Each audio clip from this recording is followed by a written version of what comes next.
ربنا لا تؤاخذنا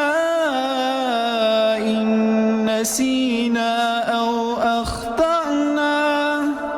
ربنا ولا تحمل علينا إصرا كما حملته على الذين من قبلنا ربنا ولا تحملنا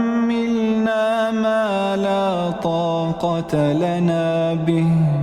واعف عنا